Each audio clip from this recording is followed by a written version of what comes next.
ছোটবেলায় সংবাদপত্র বিক্রি করে বেড়ানো এক সাধারণ ছেলে, পরবর্তীকালে যিনি ভারতের রাষ্ট্রপতির পদ অলংকরণ করেছিলেন, তিনি এপিজে আব্দুল কালাম। ভারতের সর্বোচ্চ অসামরিক সম্মান পদ্মশ্রী, পদ্মবিভূষণ ও ভারতরত্ন, তিনি আর সবগুলি সম্মানেই ভূষিত হয়েছেন। ভারতের অগ্নিমানব তথা missile man APJ Abdul Kalam ছিলেন একজন মহাকাশ বিজ্ঞানী, কিন্তু সর্বোপরি তিনি ছিলেন একজন খাঁটি মনের মানুষ। আর আজ এই মাটির মানুষটির মন ছুঁয়ে যাওয়া কিছু বাণী রইল আপনাদের জন্য। যে লোকগুলো তোমাকে বলে যে তুমি পারো না, তুমি পারবে না, তারাই সম্ভবত সেই লোক যারা ভয় পায় তুমি পারবে। আমি সুদর্শন নই, কিন্তু আমি আমার হাত তার জন্য বাড়িয়ে দিতে পারি যার সাহায্য প্রয়োজন। সৌন্দর্য থাকে মানুষের মনে, মুখে নয়।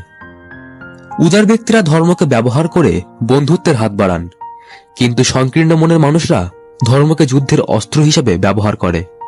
যারা হৃদয় দিয়ে কাজ করতে পারে না, তাদের অর্জন অন্তঃশ্বাস শূন্য। উৎসাহহীন সাফল্য চারিদিকে তিক্ততার উদ্ভব ঘটায়।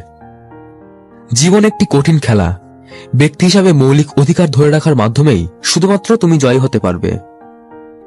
আকাশের দিকে তাকাও, দেখো আমরা একা নই, পুরো মহাবিশ্ব আমাদের প্রতি বন্ধুসুলভ। যারা স্বপ্ন দেখে এবং কাজ করে, শুধুমাত্র তাদেরকেই শ্রেষ্ঠতা দেওয়ার জন্য চক্রান্তে লিপ্ত এই বিশ্ব। যদি একটি দেশকে দুর্নীতিমুক্ত এবং সুন্দর মনের মানুষের জাতি হতে হয়, তাহলে আমি বিশ্বাস করি এতে 3 জন মানুষের সবথেকে বেশি ভূমিকা থাকবে: বাবা, মা ও শিক্ষক।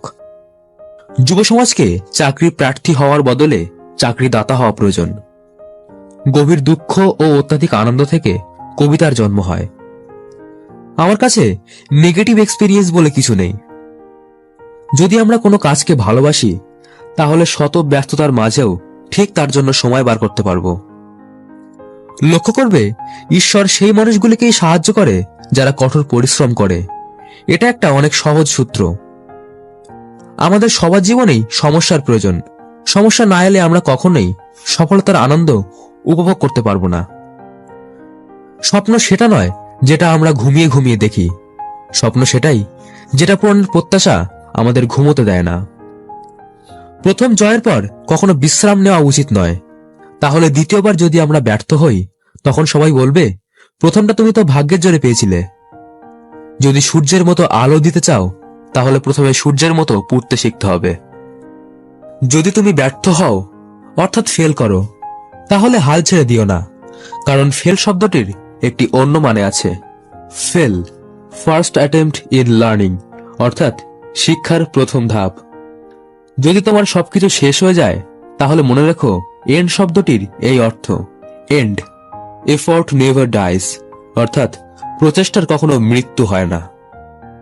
যদি কেউ তোমার প্রশ্নের উত্তর না করে দেয়, তবে জেনে নাও এই না এর অর্থ নেক্সট অপরচুনিটি, অর্থাৎ পরবর্তী সুযোগ।